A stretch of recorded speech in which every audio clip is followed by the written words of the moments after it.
Okay guys, part 2 sa video.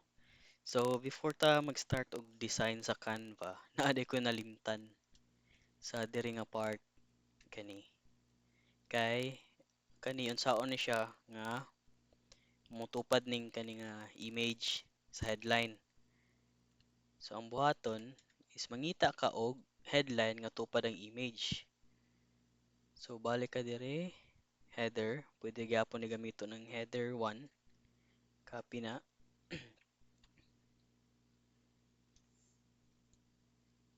Dito sa ni. Ayun, paste. Dayon, kapihon ni nimo tanan or pwede nimo i-edit lang sa nga ang header lang ang nahibilin.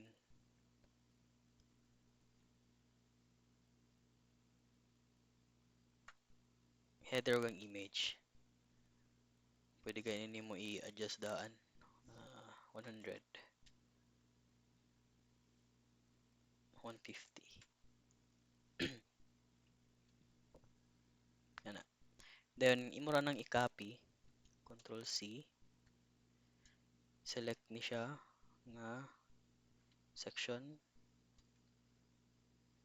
and then group na siya.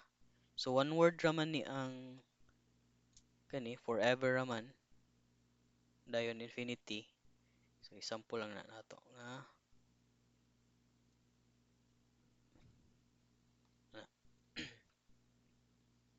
Then select ni siya nga part og i-move siya padulong sa headline. Oops. Dapat siya sulod dire. So ato ning i-cut. Select, paste. Na.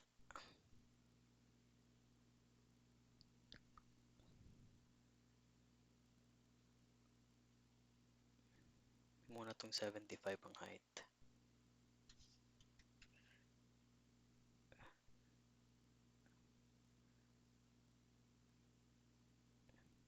Pang-adjust lang ni siya tanan.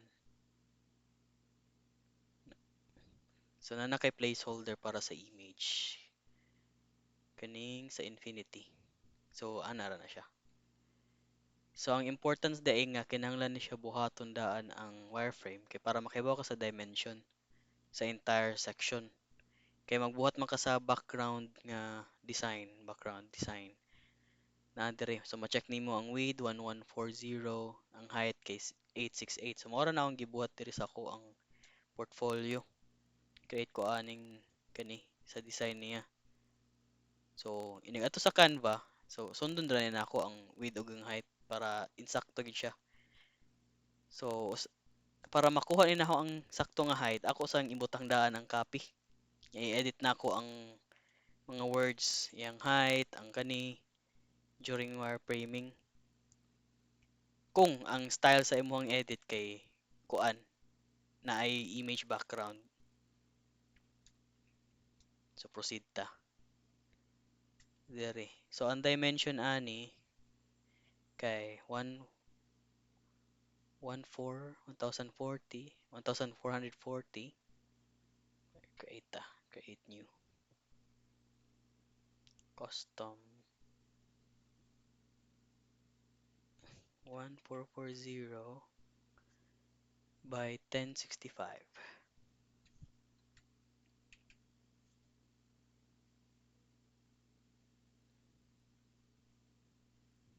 So mao na niyang canvas.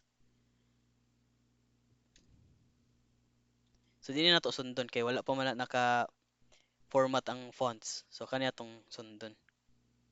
Kay na naman ni daan. So for example, gibuhat na nimo daan ang kaning mga words ana. So last na gid ang background design. So kani. So giunsa ni siya kani ang purple murag spotlight. So ang gibuhat kuha ra sa kani para kuha sa color. So click. So makita nimo full black.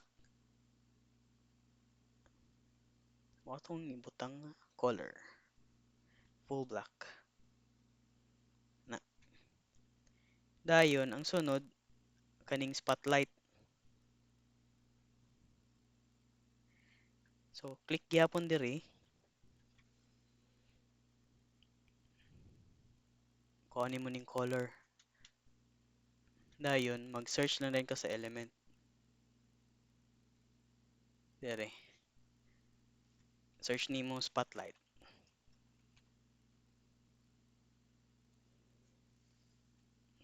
So makita ka ani graphics.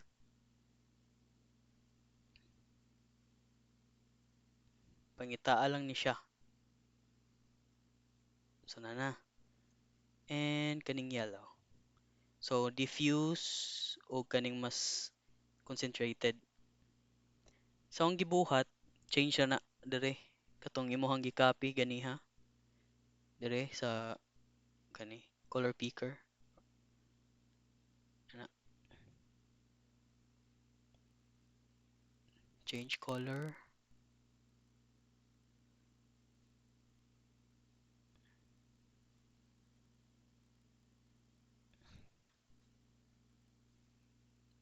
Change color.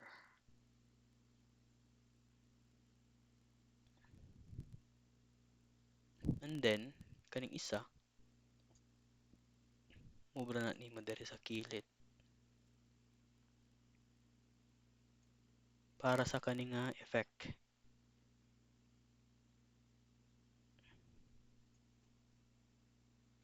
Kaning nga effect.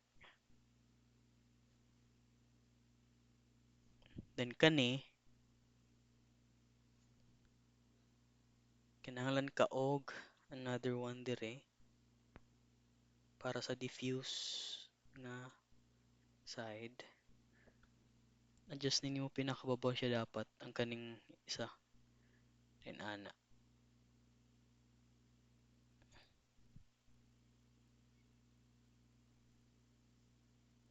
So na nakaaning nga effect. Actually po tibuok ni siya oh. Ana.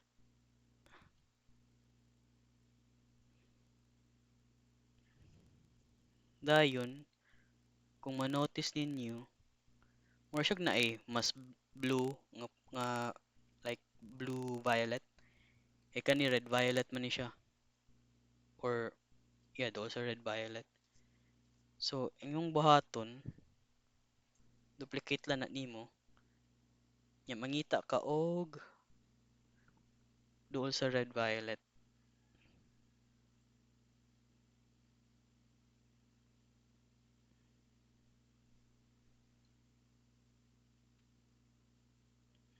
Ay blue violet di ay.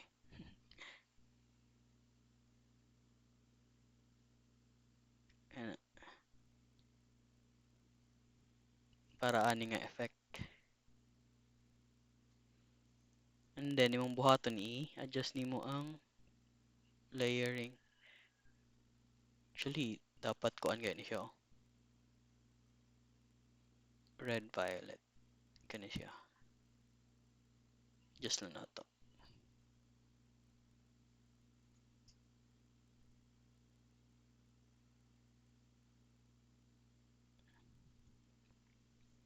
Na.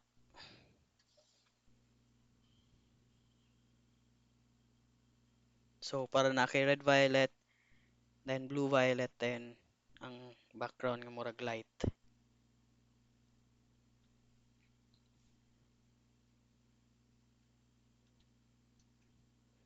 And next, kani. So stop sa nato ang video and next part.